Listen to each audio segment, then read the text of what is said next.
Hello everyone. So the next topic which we will be going to discuss here is about the biological nitrogen fixation. So let's start with the introduction. So as we know that plants have nitrogen which is present in abundant amounts. So nitrogen is present in many forms in the nature. So the atmosphere contains 78% molecular oxygen. So acquisition of nitrogen from the atmosphere, they requires the breaking of an exceptionally stable triple bond which is between the two nitrogen bonds to produce ammonia or nitrate. So this conversion of molecular nitrogen to nitrate or ammonia is termed as nitrogen fixation. So this is known as the nitrogen fixation, in which the conversion of molecular nitrogen to nitrate or ammonia, then it is termed as the nitrogen fixation. Then if we talk about nitrogen fixation, then nitrogen fixation has been further divided into two parts, that is biological nitrogen fixation and the non-biological nitrogen fixation. But in this our main focus will depend on the biological nitrogen fixation. So we will be discussing in detail about the biological nitrogen fixation cycle. So if we talk about biological nitrogen fixation, then approximately 90% of the nitrogen fixation is biological nitrogen fixation. So if we talk about in the case of the plants, then 90% of them is the biological nitrogen fixation. So the prokaryotic organisms, basically they fix this molecular nitrogen into ammonia. So they fix the molecular nitrogen into ammonia. So the molecular nitrogen present is the 78%, and that will be converted to ammonia. So it is a reductive biosynthetic process. So this process is known as the reductive biosynthetic process. So there are very few prokaryotic organisms that are capable of biological nitrogen fixation only. So there will be only few kinds of prokaryotic organism, and they are responsible for the biological nitrogen fixation. So and eukaryotic organisms are unable to fix the nitrogen. So the eukaryotic organisms, they are unable to fix this molecular nitrogen into ammonia. So this is a process. This figure is showing how this process works in the biological nitrogen fixation. For example, the nitrogen is present in the atmosphere, and here it is a plant and the roots are there, and this is the organic material. So there are some bacteria, ammonifying bacteria, which gets converted, and there is a N2 fixing bacteria also.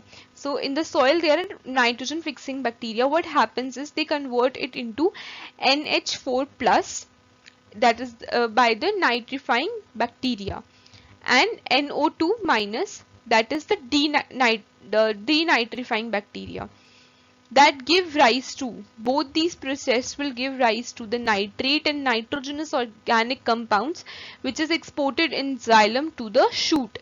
So this is the whole process of how the biological nitrogen fixation cycle works. Biological nitrogen fixation of nitrogen fixation, reaction of nitrogen fixation, they generates at least 1 mole of H2 in addition to 2 moles of NH3 for each mole of nitrogen molecule. So there will be this kind of reaction which takes place. So total, if we talk about in total 8 electrons are required in reduction of 1 mole of nitrogen to 2 moles of NH3.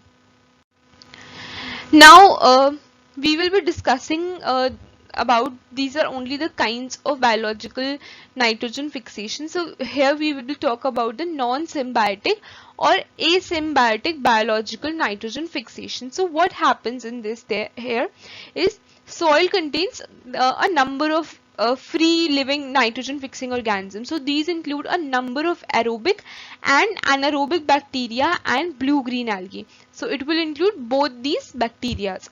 So what does the biological nitrogen fixation do here?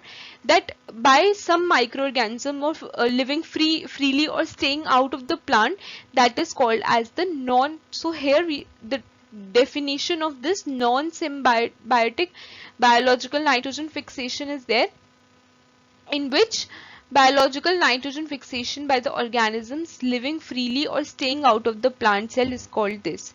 So the asymbiotic nitrogen fixers can be classified as follows. So these are two classifications basically.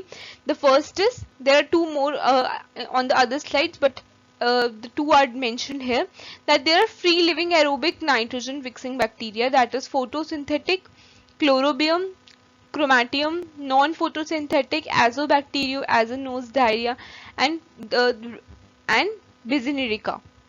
So these are some of the free living aerobic nitrogen. Then the free living anaerobic nitrogen fixing bacteria, anaerobic which means they do not require oxygen, and aerobic which means they require the oxygen in them. So they are also divided into two parts, that is the photosynthetic and non-photosynthetic, and the examples are given here. The next is free living chemosynthetic bacteria, that is heterotrophic, and the example is given here, D-sulfovibro. Then cyanobacteria, blue-green algae, it was been mentioned in the definition also that it involves the free living nitrogen fixing bacteria and the blue-green algae. So blue-green algae has further been divided into three parts, and the examples are given here. Then the free living fungi, the yeast and Pularia, which is a asymbiotic free living nitrogen fixers that are quite primitive, and the fixation is a reduction process that is independent of respiration. So these organisms, they fix the nitrogen more accurately under poor aeration, and they provide no hydrogen gas which is being produced. So next is about the associative symbiotic nitrogen fixation. What is happening in this process is, there are certain bacteria which is living in close contact with the root of cereal and grasses, and they fix the nitrogen with the roots. So this association is a loose mutualism which is called associative symbiosis. So this is a process called associative symbiosis. So the bacteria that resides in the transition zone between the soil and the root, and they sometimes enter the root. So some of the fixed nitrogen is absorbed by the roots, and they in turn, the bacteria get nourishment from the carbohydrates and released by the roots. So some of the examples are given below. So these are some of the examples of the associative symbiotic nitrogen fixation. So these are the examples of this. Next is about the symbiotic biological nitrogen fixation. So symbiotic nitrogen fixation is a part of a mutualistic relationship in which the plants provide a niche and they fix the carbon to bacteria in exchange for fixed nitrogen. So they provide a niche and fix the carbon to bacteria. So such an association which is between the bacteria and the host, it is the ecological relationship basically, and there is a long-term and mutually beneficial to both. So there is a microbial partner which fixes the atmospheric nitrogen. So there are various examples which are grouped under these three categories. For example, the first category is nitrogen fixation through nodule formation in leguminous plants. The second category is through the non-leguminous plants, and the third is the through non-nodulation. So these are the three categories of the symbiotic biological nitrogen fixation. So this was all about the biological nitrogen fixation and all the processes which involves, all the types of examples have been given in these.